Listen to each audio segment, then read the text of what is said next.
BTL, coming at you.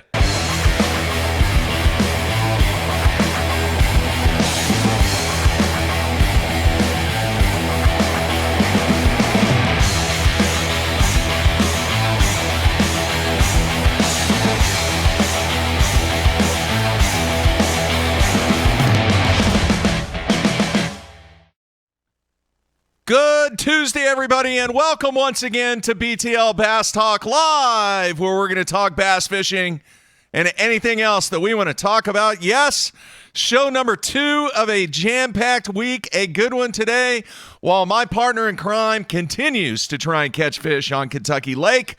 Great show today. We're going to have Hank Cherry on live via Skype from a chilly Lake Hartwell, and I kind of looked at the weather forecast because when I was setting things up with Hank, it was weird because he said that it was a forecast, or there was a forecast for snow, and I thought it was an April Fool's joke. Now I look at the national weather forecast, and there's snow all along part of the eastern coast and part of the south, and even though it might be a dusting, it's still kind of crazy. Here it is, April 2nd. And some people across the nation in the south and in the east are continuing to have some chilly weather. Not here in Oklahoma, folks. I am fired up because Friday, and I don't know if I mentioned this when Matt was still around, but for those of you that watch this show quite a bit, hopefully you know that I am a high school teacher also. And beginning this week, we do not have class on Fridays. So I am headed to Lake Arbuckle on Friday, going to try and catch, hopefully, some fish that had moved up. And really the first time that I'm going to actually get to go out and fish this time in 2019. And here it is, April 2nd. So, you know, they say when you're in the biz, you fish less and less. Hopefully with this Friday gig, I'm going to try and go out every single Friday and make something happen on the water. We'll see. I know some people out there are saying, but wait, Mark, you got to wait till there's a Carolina rig and a topwater bite. No, not true. Going to be doing some cool stuff hopefully on Friday. The weather's going to be perfect in the 70s. Light wind for Oklahoma, which is a rarity. So I don't know. We'll see. Hopefully I will bring back some photos for Matthew when he returns from Kentucky Lake. I actually did speak to him last night, and let's just say a difficult day one of practice for Matthew, but found a little bit, but who knows? He's running all over the place trying to figure things out. A very, very tough Kentucky Lake right now. And he said he caught a couple, but didn't really have anything that was solid. And he's got a couple more days to try and figure something out. Anyway, a great show today. We're going to have, as I mentioned, Hank Cherry on live via Skype, actually from the water, and get his take on what's going to go down this week at Hartwell. And when I was doing a little research for the show today, I had no idea. I know Hank had been doing this for a little while, but I had no idea that he has surpassed the $500,000 mark in earnings.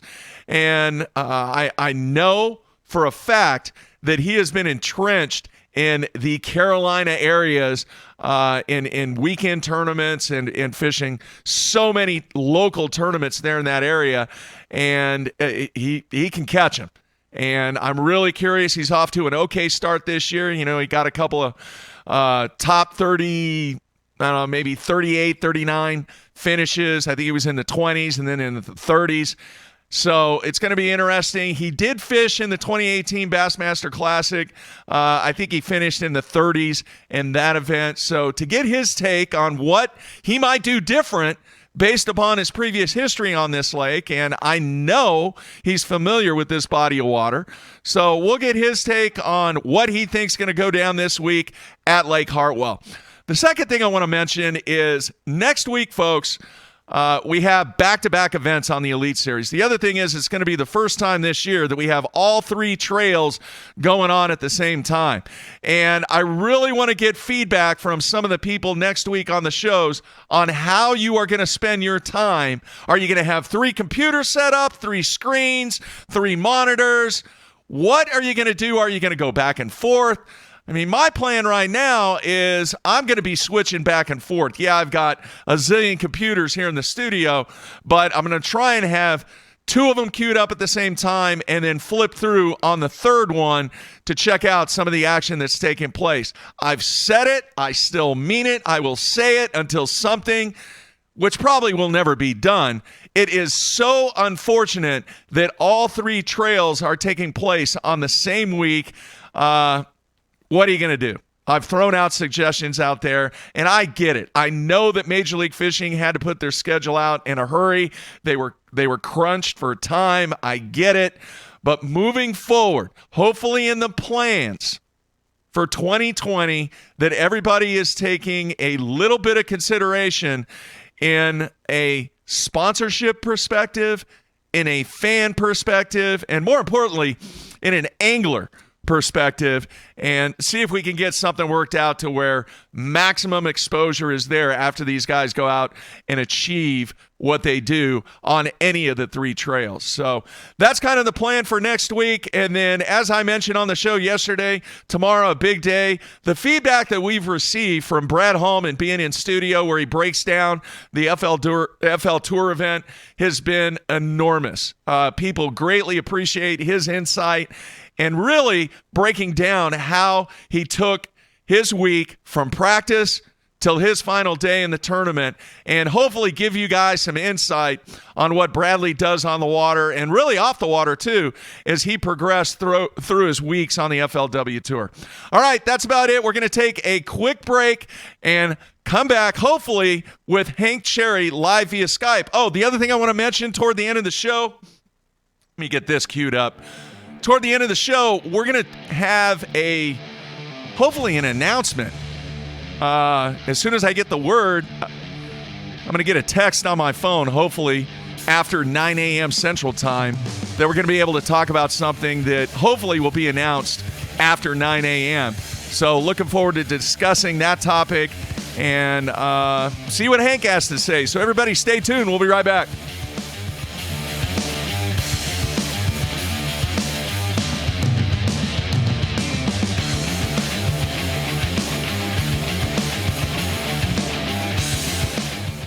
Sleek new design with easy control file. The clearest images underwater with uncompromising range. Live mapping from the touchscreen.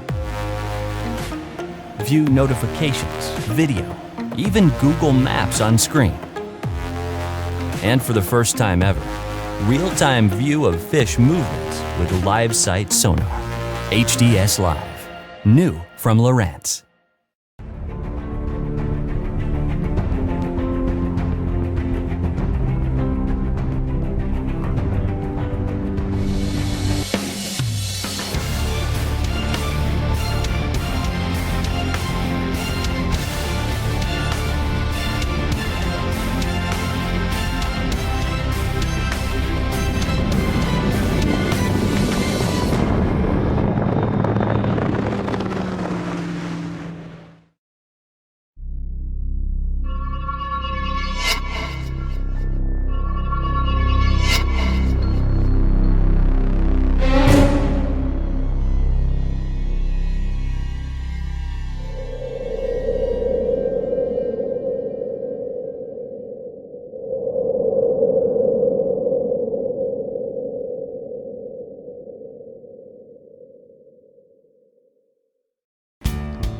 It's about the hours spent getting everything just right. It's the attention to detail. Good just isn't good enough. It's the years spent on the water day after day. When you tie on a bait by Strike King, you're standing on the shoulders of legends. Pros depend on hydraulic jack plates to get the best out of their boats. Do what they do. Demand Atlas performance. Atlas gets you from the bottom to the top in less than 8 seconds, even with the big 4 strokes. And when you gotta turn right around and get that heavy load back up in rough water, Atlas's innovative design and American-made components will get you there with confidence. I'm at Depot. Just look for yourself. There's an Atlas jack plate on just about every professional's boat. The Atlas hydraulic jack plate. You can depend on it.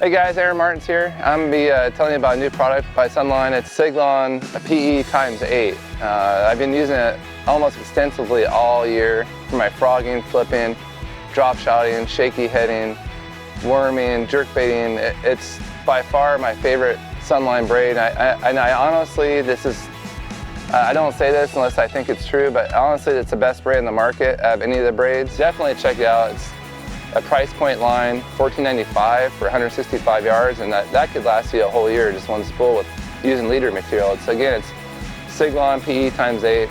It's my favorite braid, and I think if you use it, it'll be your favorite braid too. AFCO has a new foul weather rain suit called the Hydronaut. A lot of the features that I really like about it first is the speed vent hood. If it's raining out, you know, how a person gets wet is when you run down the lake and the hood comes down. With the speed vent hood, it's going to stay up. It has a camera mount in the pocket on the chest.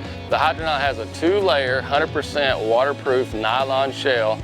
If you're interested in a rain suit that has a lot of cool features that's going to keep you dry, you need to check out the Hydronaut from AFCO.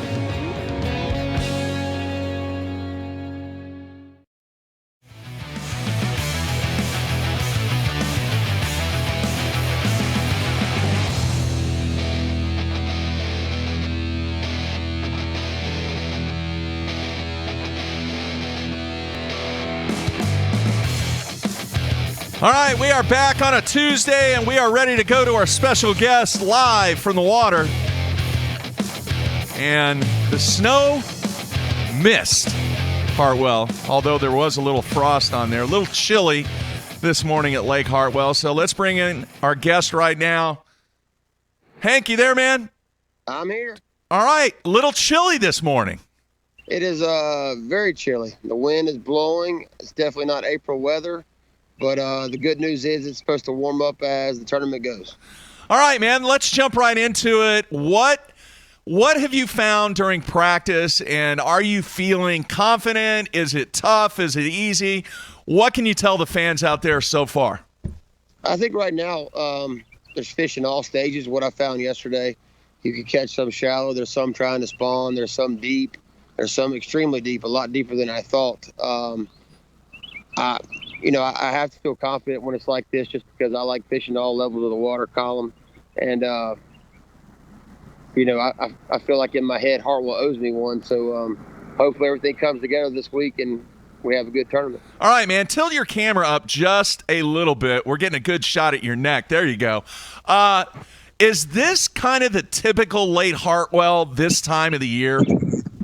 Well, it's been a long time since I've fished here with the water level this high. Yeah. But typically it's about what's going on. You have, mixed species. Seems to me that the spotted bass are a little behind the largemouth right now. But I think it's going to be typical what's going to happen. You may see some guys with some really big bags and then some guys struggle, and the next day those guys have big bags. The guys that caught them struggle, vice versa. I think you're going to have to cover a lot of water in this one. All right, man, you've had some experience, obviously the classic, but what are your thoughts going into this? Are you taking anything that you learned from those previous events and trying to apply it to this week? Not really. It's kind of, I threw everything out the water, all previous waypoints, nothing in. I'm just looking at everything like it's a new lake because I'm used to seeing long clay dry points and they're all covered. So I'm just really not sticking to one specific pattern or area, and I'm running, just trying to cover as much water as I can. And once I figure out the best way to get bit, I'll start over in the tournament with that and just run the lake. What is that? What's flying over you there? Bunch of geese. I was hoping I didn't get crapped on. Yeah, that would not be good.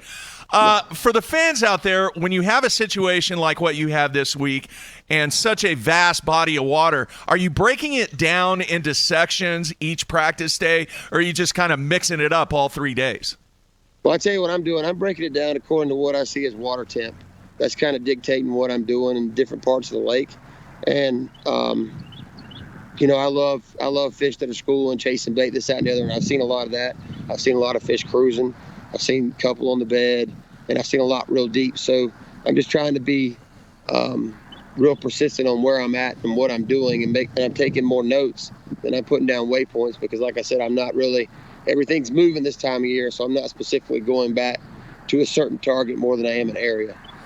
All right. Do you think this thing is going to be a pattern thing, or is it going to be a hodgepodge of so many different things to get the win?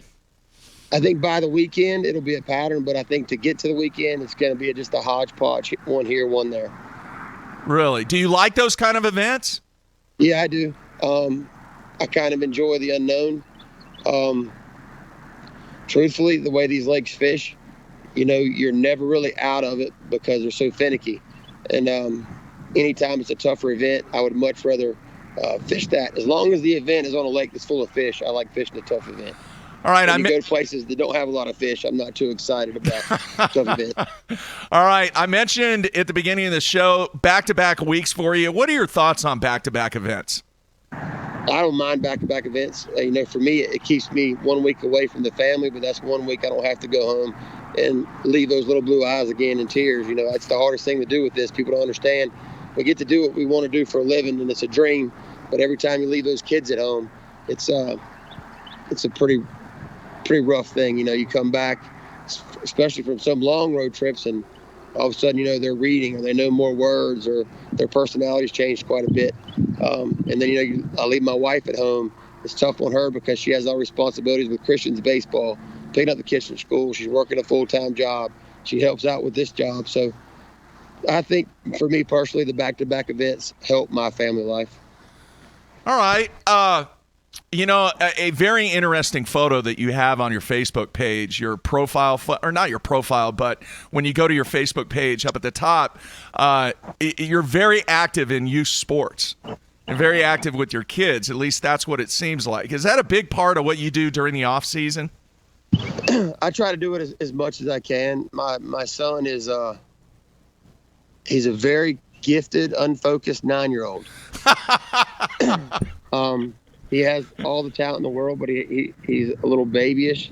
But the kid has some gifts and just does some things sometimes that you just don't expect a 9-year-old to do. But that's time I get to spend with him. I actually didn't drive down here Sunday and stay. I stayed Sunday for his baseball tournament. Yeah. Got up yesterday morning at 4 o'clock and drove. I just I feel like I miss so much time with them as it is. So when I'm home, I want to do as much as I can with Bella and Christian and their friends and my wife. Just I guess for lack of better term, just trying to make up for lost time. I got you.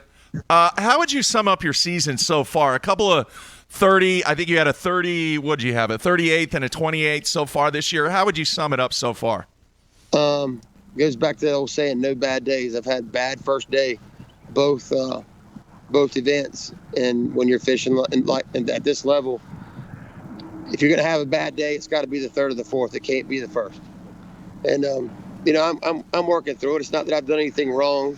I've had some bad breaks. I've had some split rings. Got pulled out of baits in Florida, and Lanier for the first time in my life. I think I thought too much. I never got in trouble for thinking in school. I always got in trouble for not thinking. And I thought too much. I thought I could run down the lake and go catch some big ones. I mean, I had what I had like in the first 17 minutes and never got another bite the rest of the day.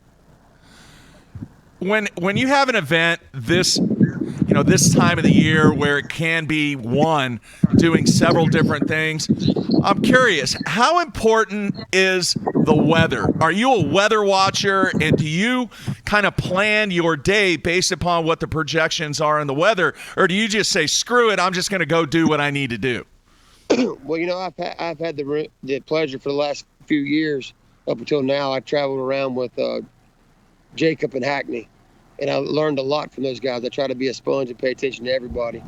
And I've kind of learned that the conditions change. You change with them. You can't get stuck with one thing in your hand. And you can't be scared to go off the beaten path and go try something else. So I'm not really I'm just one of those guys now. I'm just trying to be open-minded. I used to never carry spinning rods in the boat. That was like a banana in my boat, but now I carry 4 or 5. And, I'm going to catch them however I got to catch them. What's the best part of your game right now, Hank? What are you really dialed in doing? You would think the obvious answer would be a jerkbait. I think the most obvious part of my game right now is the mental part, because I really, really had a problem with letting, lost fish and bad decisions really affect my day, my outcome, my season. And I've kind of just learned to push that to the side, and I'm learning that sometimes things happen, and it's not how many times you get knocked down. It's what you do when you get back up. That's why I try to tell everybody, everybody's going to come across bad things in life. Bad things are going to happen, but don't let bad things define you. Let the things that happen after those be what you're doing moving forward. What is the most challenging thing about being in this game right now? Do you like the business side of it, or do you just want to go out there and make things happen on the water?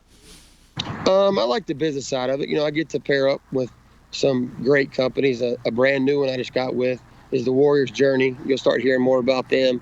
They're a Christian-based military ministry group, and they help out, soldiers that have gone to war and come back having problems adjusting. Soldiers' families that have lost someone. It's a really great organization to be a part of. Elite Angler, I joined up with Big Al. We got a clothing line. We're coming out with a lifestyle more than just, got to have this, got to have that thing. But the business side, you get to meet people from all walks of life. Sponsors that I've had in the past to the sponsors now. I've learned something from them. Maybe the way they do business, the way I do business, something I can do better, something I need to hold back on, something I ought to be more forceful with. And then I've had some that are like family that have been with me from the beginning, like the guys at Pure Fishing. They've been there for, quite a long time now. And then it's just not that business side of it. It's the guys that you get to meet in the whole industry, even if you're not working directly with them. Kenichi at Megabass, he's been one of the coolest dudes I've ever met. I've known him a long time. And then the media guys we get to meet, the photographers, the whole part of it is can be overwhelming, but it's like once you get in the industry and you get around the people, there are really, really a lot of good people in the fishing industry. All right, man. One of the questions that I've asked guys this year, mainly because a lot of the fans want to know, when you have a lure and you take it out of the package, how much modifications do you do? And are there situations where directly out of the package you tie it on and go? I don't think anyone makes a lure that I tie directly out of the package onto my line. I may practice with it, but when it's game time, I don't. Whether that's changing hooks, split rings, filing something down, adding a little bit of color, I don't fish with anything standard out of the pack. All right. What were your thoughts on the crowds and everything that went down at Knoxville this year with the Classic? Oh, it was great. It was a great time. I got to see a lot of people. The crowds were just, there's just something about that term and that tournament that everybody loves to come out for and see. The people were great. The fans were great. I think they gave the guys a lot of respect. I don't think they, some of the diehard bass fans, I don't think they harped on anybody about, some guys making other career choices. I think they were very respectful. I think they were respectful of the people on the water, and the fans at the weigh-in and at the show just came out in droves, and I thought it was pretty awesome. When you look at the remainder of the season, what's one event that you're just dying to get there? You can't wait until that event takes place. The St. Lawrence River, by far. That is one place that deep down in my heart, I know someday I'm going to win that tournament. The year that we had the debacle with the ruling and the fish had to be hooked inside the mouth when we were jerkbait fishing was probably my biggest heartbreaker. Everybody thinks losing that fish in the Classic, but I could have really, really done some damage in that tournament. But, I had to throw back 23, 24 pounds the first 2 days before I ever could keep one.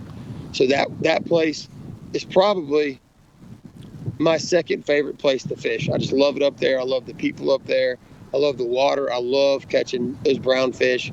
And now that I've got more comfortable in my skin, with the spinning rod, this, that, and the other, I'm using my electronics. And now that I have this Panoptix, I'm really, really just biting at the bit to get back up there.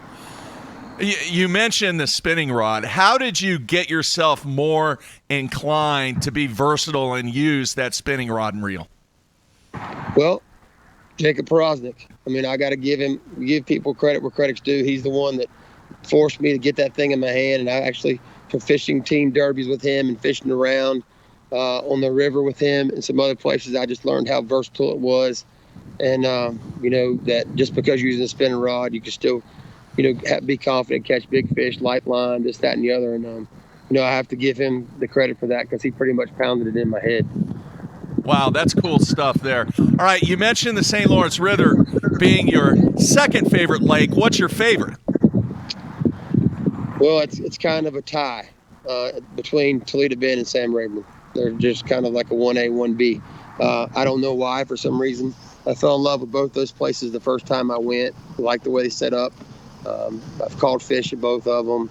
Had good finishes. It's just I like that area, and I like the people down there. You know, back in the day, and when I say back in the day, Hank, I'm talking about back in the 70s, 80s, and even some of the early 90s. There were a tremendous amount of great anglers that came out of the Carolinas. You don't see that many. You see a few, but you don't see it like you did back in the day. Are there guys in the Carolinas right now that if they had the resources and had the capabilities to go out on one of the 3 tours, are there guys in the Carolinas right now that are just sticks that if they had the ability to be out there, they would do very, very well? Oh, there are a lot of guys. I know a lot of guys growing up. A lot of the guys. You look at the elite field, just the guys fishing. I think there's like 6 or 7 of us that are like in a 20-mile radius. Yeah. It's a whole other crop. I think the deal with that is those guys down there, they fish all the time. Whether it's a Monday night tournament, a Tuesday night tournament, a Wednesday night tournament, Saturday, Sunday, Thursday night get together, they just fish. The only downfall we really have in my specific area is we don't have a lot of grass to fish. And so that's why I think you see the guys that really, really jump out when they come out in a hurry are the guys in that Alabama area with the Gunnersville and the Logan Martins and Lay Lake and all that, where they have a big cluster of different things to learn how to fish. But by far, some of the best guys I've ever fished against are at home, and they do not fish professionally, but they definitely could. All right, those jackpot tournaments, be it the Monday night or the weekend or whatever, tell me what it's like. Do you still, if you get a chance, do you still try and fish some of that stuff? And how good are those guys that fish those things? Oh, yeah. If I'm at home, I try to jump in just because that's the only chance I really get to see those guys except for the wintertime. But, no, it's a slug out. I mean, when you go down to Lake Norman specifically, from here to about the middle end of June, you know, on a Friday night tournament, if you're not pushing 20 plus pounds on Lake Norman, you're getting beat.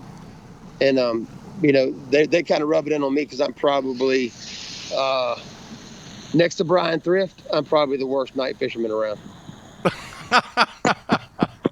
Brian Thrift, you take him in the dark, he cannot hit the water. Really? He's great until the lights go out. Once the lights go out, Brian's no longer any good. Wow. Had no idea. No idea. How is your friendship? You mentioned him earlier with Jacob, and you mentioned how he really helped you out.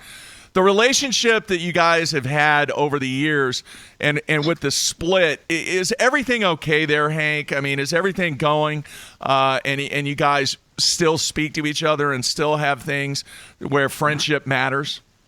Oh, yeah. With a lot of those guys, you know, it's not just Jacob, you know, with the mental side of things, with Gerald, you know, all the time, text here, text there, because, you know, we're busy running. We're not on the same schedule anymore. Yeah. It's always, you know, miss you guys. But, you know, it's a business and we're having to do what we're having to do. But as far as Jacob's always going to be like my brother. I have no doubt, even though he gets a little squirrely sometimes, that I could pick up the phone if I needed something. He'd be there for me, and he knows that. For me, I love his family to death. He loves my kids. But, you know, like I said, just because he's fishing under a different shield and I'm under a different shield, with a lot of those guys, we're still real close. And, you know, some of those friendships, they're going to last forever. It's not going to matter who's doing what, who's going where, who's catching what. That has nothing to do with personal relationship. Is it a good time to be in this game right now, Hank?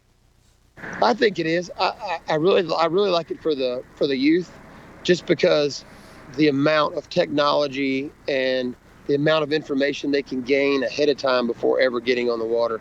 I tell kids this all the time. I'm like, look, go to school, get your education, study fishing. You can study fishing just as good as you can study anything else. I mean, you could almost fish this tournament and never have to make a cast if you watched and studied. And I think there's a bright future ahead for people that are coming after me and beyond them. All right, man, without giving up the juice, what are 3 patterns that are going to come into play this week?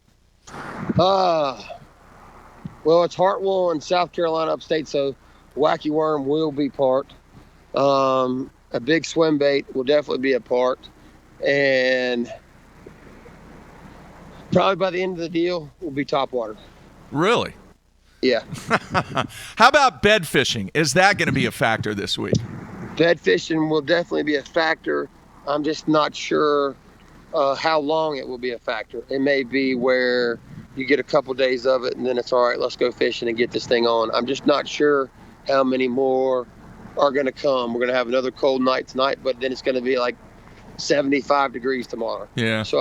But then we have rain during the tournament. So I'm not exactly sure how big a factor. I just know if the clouds come in, that rain comes in, you're going to be able to catch a lot more fish fishing than having to go look for them. All right. Biggest factor for you this week to get the W? Biggest factor for me, well, that's pretty easy. I got to catch 20 that weigh more than anybody else. All right. How much per day is going to be a good day, Hank? I think a good day is going to be, if I had to guess, somewhere between 13 and 14. I think a spectacular day will be 19. All right. That's right in line with what other people have said. So, wow, what just happened? Okay, there, we're good. Sorry, I lost you for a minute there. Okay. I'm trying to think, in all the years that I've been covering this thing, this is probably the most unique circumstances that we've had as this game has evolved. And one of the biggest factors has been the live coverage. I mean, that has just rolled out and really been a difference maker from how you guys can position your brands, your sponsors, and everything else. What are your thoughts? Are you okay with having that camera in your boat and not giving anything away? Does that bother you? What are your thoughts about live, Hank? Oh, I like live, especially for the fans and the sponsors that you may have that people may never have heard of. Like I have Super Chewer. They're a big sponsor of mine. They're dog toys and treats, online stuff you can buy, prescription for your pets. A lot of people wouldn't know about that, but just by me having them on my jersey, people seeing them on the boat, and they get to see them on live, that gives them another reason to want to be a part of my team. But as far as the live goes, I think that's the future of the sport. I think eventually we'll see where there's possibly some kind of link up in a camera in every boat. Yeah. But I think it also gives the fans a shot into real life and what's actually going on out there, and you get to see the triumphs and the failures and the decision making and the every once in a while there's a meltdown, which I'm not the biggest fan of some of the choice language that's on there because of the kids. So I think that kind of needs to be controlled. But I think you get to see true raw emotion. All right, man. Last question. Next year is going to be the 50th anniversary of the Bassmaster Classic. I believe that Bass is going to announce here within the next, 2, 3, 4 weeks, maybe where it's going to be. There's a lot of talk, even some stuff being thrown out there that they may go back to Lake Mead, where the whole thing started. If there was one place that you would like to see the 50th Classic at, where would that be? If they would come to Lake Norman about January 20th, I could probably have a good chance to go ahead and clean the spot out for that trophy. All right, man, there you have it. So I can't thank you enough for taking time out. I know it's a little chilly, but hopefully the fans got a little bit more insight on what's going on at Lake Hartwell and a little bit more insight on you.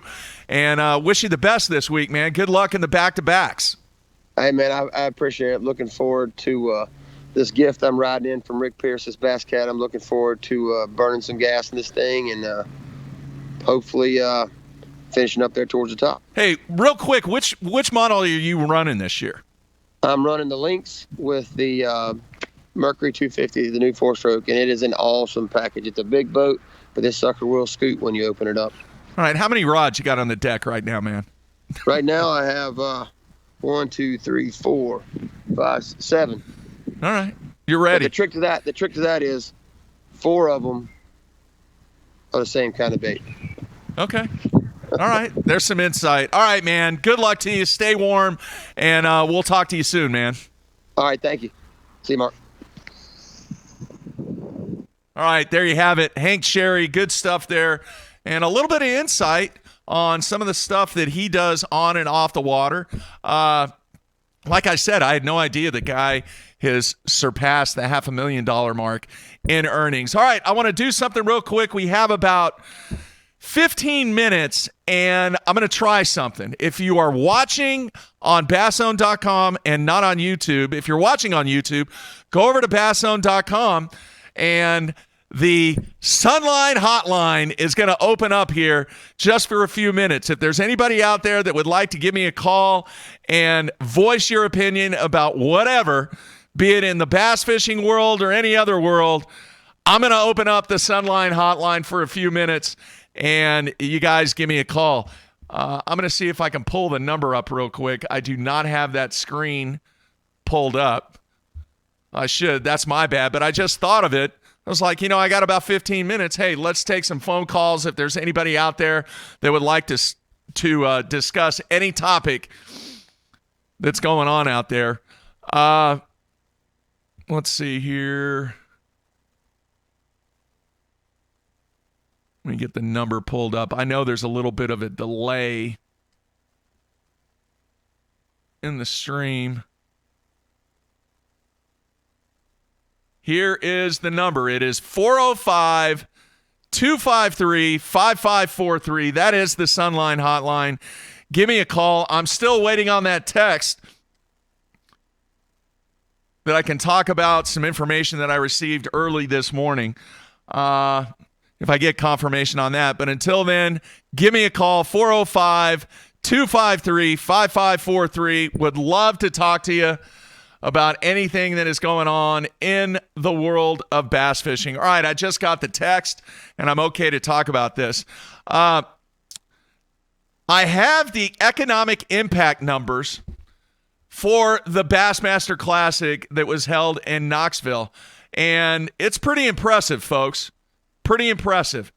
The information that I have, and this is from a third-party company that did this economic impact report, and the number right now is $32.2 million of an economic impact on the area around Knoxville. And this is comprised of sales tax, hotels booked, restaurants, very, very detailed, very, very itemized. So a huge impact on the economy. And like I said, that was my 20th classic, one of the more memorable classics that I've been to. And that expo was jam-packed. So $32.2 million.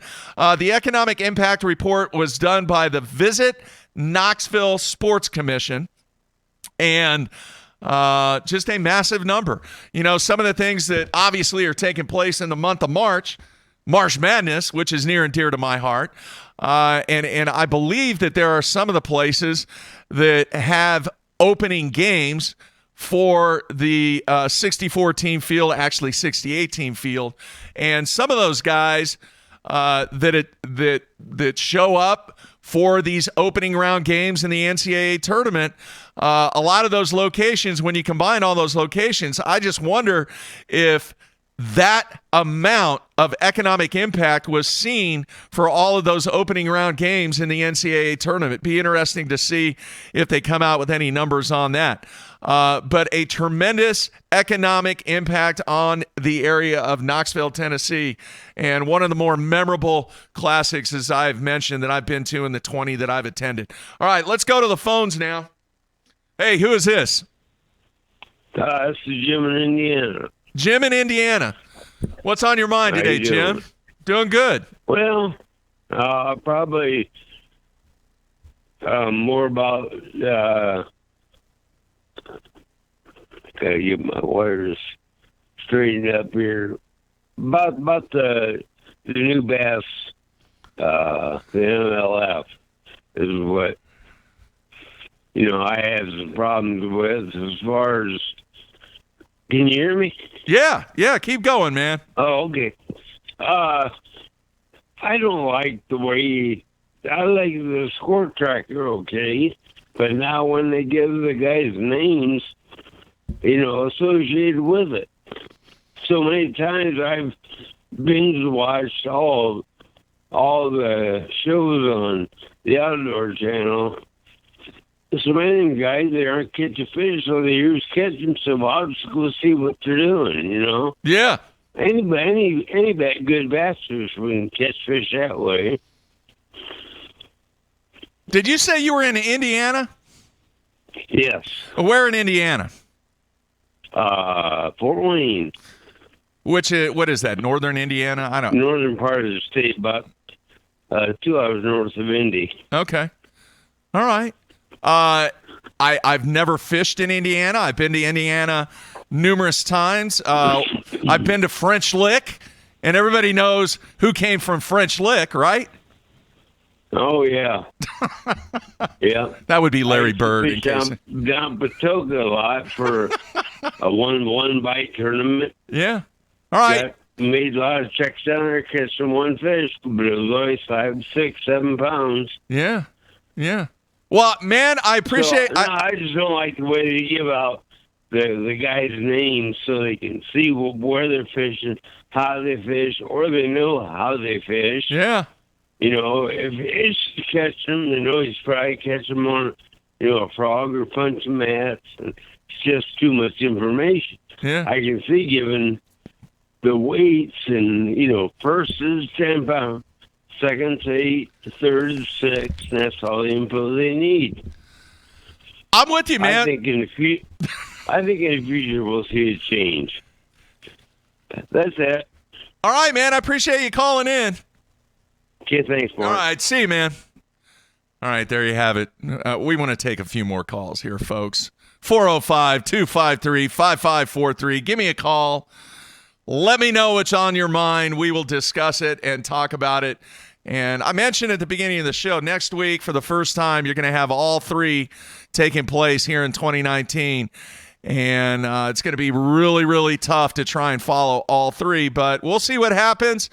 Back-to-backs for bass. And I had mentioned when we had Brian Latimer on, there's two times that it kind of sucks when you win a tournament. One is the week before the Bassmaster Classic, and then the other one is the first leg of a back-to-back, because everybody remembers the guy who won the second leg of the back-to-back. So it is what it is. All right, any more phone calls? Come on, give me a call, 405-253. I know this is kind of going off the cuff, but I want to talk to you. I want to talk to you, folks. We got about 5-10 minutes, and here we go with call number 2. Hey, you're on. Who is this? It's Trey from Louisiana. Charlie, how you doing, man? What's on your mind? Trey. This is Trey from Louisiana. Oh, Trey. Trey. I'm sorry. I'm old. I can't hear. I understand. What's on your mind? Calling in. I was just going to call in and kind of rebut what one of the earlier callers had stated about the score tracker update in MLS. Yeah. I think that adds a new element to the game. Just because they give out a guy's name and you know what he's known for. Yeah. Is that really what he's doing? I think it adds another element into it that those guys, yes, it adds another element of decision making, but just because they say Ish is catching them, is he really catching them on a frog and punching, or is he out there with a spinning rod? Yeah. No, that's a good point. And in fact, I don't know if anybody was watching at the time, but during the FLW event at Grand Lake, Jamie Horton actually made a reference. He said, man, it sure would be nice if I had that score tracker thing, or I don't know what he called it. He might have called it something else, to where he would know what everybody else was doing. And, that's just part of that game, that particular game's format, Yeah. I mean, listen, I hate to bring this up, but look at how somebody saying something, how that affected Jason Christie in the Classic a couple years ago. Yeah, you're right. He went into shutdown mode. Right. It all comes down, and I love Jason Christie, by the way. That was not to be a knock at all. But that was in the MLF format, you've got to be mentally strong and know how to either block that out or if you want to take a risk and run with it, you can. But that's just part of that game. So let me ask you this. What are you following? Are you following all three? Do you have kind of an allegiance to any of the three? What are your thoughts on that, Trey?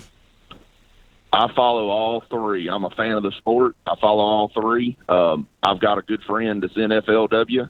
I've got guys that I'm loyal to for many years that's in MLF, and there's guys in bass that I love. And I actually I'm really pleased that the MLF started the Bass Pro Tour, because now you're getting to see some other guys that normally probably wouldn't have had a spot on the Elite Series. There's room for them now. So, you're getting to see a showcase of some of the other talent that's in the country. So I think it's great for the sport, actually. I agree. Hopefully there'll be enough money to be spread within the industry, within all three trails, if that's going to be the case going forward. I agree totally. And it just amazes me, and with the economic part of it, with high school and college now, there's a lot that's in that kitty that's spread around now. I'm just curious, have you ever been to the Bassmaster Classic? I have not. My work schedule has always conflicted with when the Classic has been close to where I could make it. Yeah. But, I have kids, and I'm a boat captain in the high school fishing leagues and all that stuff. So, been around a lot of the big tournaments. It's a cool experience. All right, let me ask you this real quick, because you're involved with so many kids. What are the kids saying about some of the professionals on all three tours? Do they care? Do they have an allegiance toward any of the trails? Do they even bring it up, or does it even matter to them? The kids that I'm around love the fact that there's three trails. Of course, I'm going to throw this out there. A lot of these kids coming up now are real big YouTube fans. They're following a lot of the YouTubers. Yeah. And like the Guggen Squad and Milliken and all that stuff. But the kids that I'm around, they're just like me. They like all three tours. They're fans of the sport. They can't get enough fishing, and the more of it that's out there for them to watch, the more involved they are. All right, cool stuff, man. I appreciate you taking time to call in and give us your thoughts. Hey, man, keep up the good work. This show right here is really it's great work you guys do, especially with your documentaries and being able to have something for the fishing lifestyle. This is cool, man. Appreciate your work. All right, man. Thank you very, very much. And it's hard to do flying solo. I mentioned yesterday, man, I kind of miss Matt. I understand, dude. Batman always had Robin, So I know. I know. All right, man. Thanks for calling. Man. Thanks for calling. All right. All right, see you. All right, there we have it. Hopefully going to take a couple more calls here. Some interesting facts, and I think everybody realizes that the younger generation is very attached to the YouTube guys, and it's not like it was when I was young, where we raced home on a Sunday evening to see the outdoor block on TNN, and that was the only way that you could find out what happened in all of the events that were taking place over on the BP Top 100s or the BP Top 150s or whatever that the case was and whatever year it was. So that TNN outdoor block is very, very special to me, kind of like some of the YouTube stars in today's day and age. For a lot of the younger kids, they look up to those people. And, Orlando Wilson was one of my heroes. Can't tell you how many times I was doing 80, 85 to get home to watch that TNN outdoor block. All right, let's go to the phones. Hey, who is this and where are you calling from, man? This is Rusty from Missouri. Rusty, how are you? What's on your mind? I was curious to what you're most excited about from the Classic. What I'm most excited about? Well, I'm kind of partial because we're working on this documentary that I've talked about, and we actually got to see things and be a part of things that in my 20 years of going to the Classics, I knew they took place, but I didn't really know what was going on. And that's kind of where I'm going to leave that. So at least this Classic, it was eye-opening, and hopefully I'm going to be able to tell that story in this documentary that we're working on, that we're going to launch either at the end of this month or the first part of the May. The intriguing thing to me was really two things, besides obviously everything we've done on the documentary. Number one was the crowd. The crowd was unbelievable. You could not walk in the expo, and it was unfortunate that they had the expo split up into 3 different buildings. Typically, a lot of places that they go to, they will have the expo in one ginormous building where it might have a downstairs and an upstairs. But this was centered around in like 3 buildings, and it had different levels, and it was kind of spread out. So the amount of traffic that was generated from the interest in the expo was something that I had never seen before. The only thing that even was remotely close to it was the first time that the Classic was held on Grand Lake, and it was in Tulsa. And I'm not saying that just because I was in Oklahoma. It was insane. But I think Knoxville actually was bigger than what went down in Tulsa and on Grand Lake. The second thing is the whole environment and just the situation that was taking place with the vast majority of guys in the field being a part of Major League Fishing. Bass did just an unbelievable, classy job at not trying to do certain things, and the same thing goes for all the MLF anglers. I think both entities showed a lot of class during that week, and it was just weird. It was very, very weird. And us being part of the media, when the guys come off the stage, they walk through an area, and then they come into this room that is the media room, and it was really just interesting to sit back and watch the interaction that took place between the guys in the media, between the guys in the Bass staff. And it was the first time that I could remember where instead of jumping up out of my chair and me wanting to immediately talk to somebody, that I just sat back and watched what was taking place in the interaction between all these guys. And that was pretty special. There was a lot of emotion on stage. There was a lot of emotion behind the stage. And it's unfortunate, but I don't think that we will see for a number of years the type of field that we had in that 49th Classic in Knoxville, Tennessee. I agree. That's the biggest one I've been to. I've been to both of them at Tulsa, and then I went to Birmingham, and I went to another Classic. I can't remember. I think it was down at Louisiana, but that was by far the largest one I ever attended. And the Oklahoma one reminded me there, when the casino put it on there, remind me a little bit of this here, how it was divided off. You know, unless you wasn't aware, there was other things to see in a different area. You didn't know to go there. Yeah. But I really loved it. I think the people down there was great. And like you said, it was just overwhelming. And I had my mother go with me, and she was in a wheelchair. It made it a little bit difficult getting around with the wheelchair there because it was so crowded. But yet, it was still yet enjoyable, and I really loved it. I agree with you, man. And right now, if I had to lay down a bet on where it's going to be for the 50th one, I would say Birmingham. And I have no insight. I have no information. That's just a gut feeling. I think having the Classic at Birmingham, it is probably one of the best venues that you can have it at, because the arena, the expo, and the hotel, the primary hotel, they're all connected. And it makes it so much easier. Yeah, I kind of like to hope to see it go back to where it all began. I think that'd be great. I do too, and that's kind of. I would like to see it go back to me. Yeah, that's the sentimental favorite, but in this day and age, and I've talked about it for a number of years on this show, it's all about money, and I don't think that Vegas or Boulder City or whoever it is that is around Lake Mead is going to pony up the money that is required to bring this event. I mean, good grief. I read off the numbers. $32.2 million of an impact that it had on the economy in Knoxville, and I just don't know if you would see that in Vegas because it's just not that area. Agreed? I agreed. Now, here's another question I got for you. With the MLS doing so good at some of these hidden, smaller venues with such a small field for the Classic, do you see maybe an outlying area with a Great Lake, maybe not like a Conroe, but kind of like a Conroe? It's like a hidden gem that they would know about?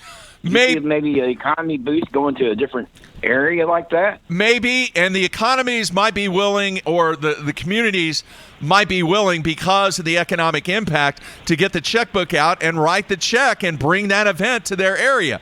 Here's what I think, and once again, I have no insight on this, but I think you might see a change to where on down the road, not next year, maybe the years after, that the Classic gets moved around during the calendar year to where it opens it up to venues and communities that I could really see showcasing what the Bassmaster Classic is all about. Now, I don't want to go back to what happened when they did it with Chicago, because that was totally a unique situation, and I don't think anybody will go on record saying that was a success or a lack of success, either one.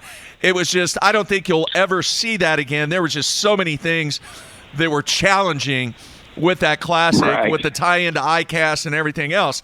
But I do see an opportunity that if they do move the Classic around during the calendar year, that you could open up to some communities that would never have a chance to host a Classic because they're not going to do it in February or March. Right. And that would give better opportunity to fishermen who can schedule their vacations from work and stuff around to maybe couldn't attend in a March or April, could maybe attend in a August or September. Yeah. No, I agree. So I didn't mean to talk too much, but you asked. But any other thoughts you have, man? Any of your wisdom's great. I will die. I look for. I enjoy your show, and I look forward to see how Matt does in his coastal venues. Yeah, some of the people on the instant feedback, they got on late, and they wanted to know, number one, where he was fishing. Well, he's fishing the I think it's the Central Division of the Costas. The first event is at Kentucky Lake. That's where he's at. I mentioned earlier in the show, yes, his first day of practice went okay. Didn't find a whole lot, but, messed around and found a couple and caught a couple. And, he said today's going to be the day where hopefully he's going to be able to find something and build upon whatever he found yesterday. So that's kind of the scoop on Matt. We shall see. I know it's going to be a challenging event, but the guy has worked his tail off doing his homework and doing everything that you got to do to have a successful event. He just needs to go out and catch him now. Yeah, there's a huge sack that's caught down there. I think it's like 26 pounds. Yeah. So they're there. All right, man. Well, I appreciate you listening and calling in and being a part of this thing. Hey, thank you very much, and good luck to you. All right, man. Take care. All right, bye-bye. All right, there you have it. Good calls so far. All right, let's take another call. Hey, who is this, and where are you calling from? This is Steve, and I'm calling from Fort Worth. Is this Steve, my friend Steve, who likes to kegel, or used to like to kegel? Yes, sir. How are you, Steve? I'm good. Are you not live right now on the show? Yes. Oh. We are live. You are live on the show right now. Okay. Hey, I'm calling to ask what you've done thousands of interviews. Who is your favorite of all time and why? Wow, that's a tough question. Probably the same guy, but I'm going to give you two examples. It's both Mike Iaconelli, and the first time I ever interviewed Mike was, I mentioned it earlier in this segment, was the Bassmaster Classic at Chicago. And Chicago was a weird setup because they had the weigh-in stage in Soldier Field, on the field right there, and it was just kind of a weird setup, one that I had never seen before. Kind of like Houston when they had it in where the Astros play, but somewhat different. And Mike came back, and I was somewhat intimidated, and I had this cassette tape of, that kind of dates it right there, the cassette tape that Mike had made, and I don't even remember what it's called. I still have it in my office, and I was really kind of intimidated. But I went up to him, and Mike was as nice as can be, and I asked him about fishing on the big water and what it was like having the Classic in a big city like Chicago. And that kind of started the friendship that I've had for 20 plus years with Mike. And he really kind of solidified what I was trying to accomplish and the way that I was trying to accomplish and cover this game. Now, the second part of that was probably the most emotional that I've ever seen Mike on camera, but more importantly, off camera. And that was when we went back to Philly on the steps where he won the Elite Series event, right there on the river. And Mike got very emotional. Obviously the video footage that's out there on his victory and how the crowd was into it, massive crowd, his hometown, the hometown victory. And to go back to that place when there was just a smattering of people walking down the river walk and the stadium was empty, and just the emotion that Mike went through when he recalled that entire week and that final day where he hoisted the trophy above his head was I got goosebumps, because you see so much of Mike Iaconelli in front of the camera, and very, very few people in this industry, I think, really had an opportunity to see what Mike Iaconelli really is like when he's not in front of the camera, when he doesn't have a fishing rod and reel in his hands. And I got to see that, and it was emotional for me from an interview standpoint, and that whole week that I spent with him shooting that documentary was probably one of the highlights. Now, I do want to have a little asterisk there, because I've mentioned on this show about the interview that I did when we're working on the documentary that we're going to launch here at the end of the month or in May. The interview that I did with Bob Cobb was emotional for me. I mean, he was the godfather of this whole thing. I mean, he was the first guy from a media perspective. The dude was an outdoor writer for the Tulsa World, got hooked up, became close friends with Ray Scott. And so much of what is done today from a media perspective, from a production perspective, was all started with Bob Cobb. And I have the book right here. I mean, I keep it right on my desk. And the book that he gave me and the message that he wrote in that book is priceless. And every now and then, even though the classic has been, 3-4 weeks since I've done that interview, I'll walk into the studio and I'll look at that note. And it means a lot to me. And he was one of my heroes, man. So that's kind of me spilling the beans there, Steve.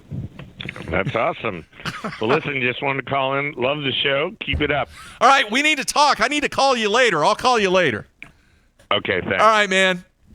All right, bye. All right. For those people that don't know, that was former PBA professional bowler and PBA champion Steve Wunderlich from Fort Worth down there. So cool stuff. All right, I want to take one more call. I'm kind of going to overtime here.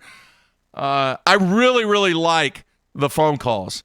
It's great to hear thoughts and opinions from people out there. And I know the instant feedback, a lot of times you get to showcase your emotions and your thoughts and your feelings, but there's nothing like that voice that you can capture the raw intensity and really capture your thoughts on the commitment and the dedication to what goes on in this game. So hopefully one more phone call, 405-253-5543, and we will wrap things up. As I mentioned, tomorrow, big day. We're going to have Brad Hallman in studio, and he's going to break down what is taking place or what did take place on Grand Lake.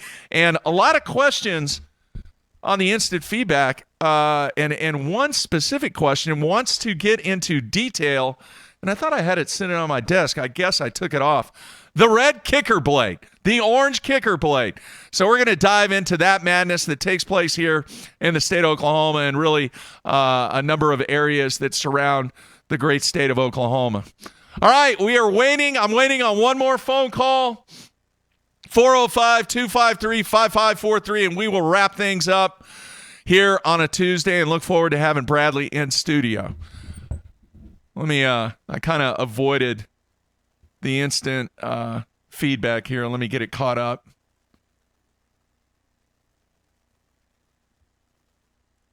Silence is not a virtue, especially when you're doing a live show.